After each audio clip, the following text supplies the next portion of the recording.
Wamsi, a hardware subscription service in a way isn't new. I mean, the iPhone upgrade program is really old. There's been installment plans online from Apple on all kinds of hardware for a long time. So what is this really about? Is it about getting people to upgrade more frequently to more premium items with less friction, not using the Apple Card? What do you think? Yeah, absolutely. Thanks for having me. I think that's precisely the point. I think when you look at Apple, the most important thing for them from a hardware perspective is to ensure that they keep a very stable and growing install base, and to ensure that they can keep that install base upgrading at a certain rate. I mean, we already have about 1 billion iPhones in the install base. People are upgrading roughly every 4 years on average.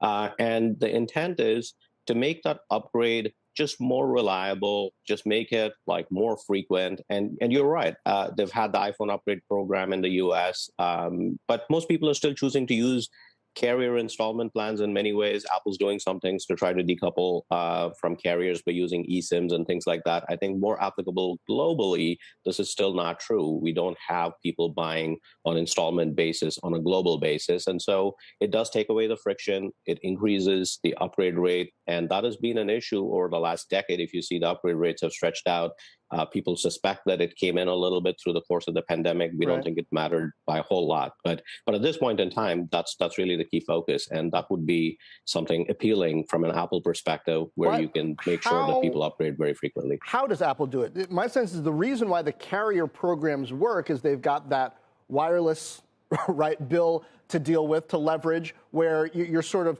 paying for that anyway. So in what ways are you paying for hardware as a part of it? And they can push you to upgrade to 5G and family plans and get a bigger kind of share of wallet.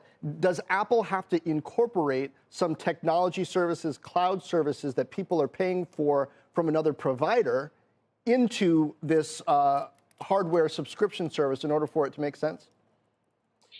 Well, I think that Apple's going to tread this in a very fine way, right? I mean, the carriers still remain an extremely important distribution partner for Apple. So from that perspective, we think that Apple is going to make sure that the carriers still have access to upgrading with customers and leveraging all the carrier subsidies, which are ultimately very important to Apple as well. So in areas where you don't have those carrier subsidies, I think those are the areas more internationally where you're going to see maybe an upgrade plan kick in, and truly they could bundle this with a whole host of other things as well, whether that be financed by Apple Card or not, and the rollout of that more globally remains to be seen. But I think the important part from an Apple perspective is that ultimately, it's not just hardware, but really everything that they offer can be offered as a subscription. They want people to stay in that ecosystem and make it even more stronger. So, you could make the same argument for beyond iPhone into iPads. You could make it for Macs. You can make it for watches. You can make it for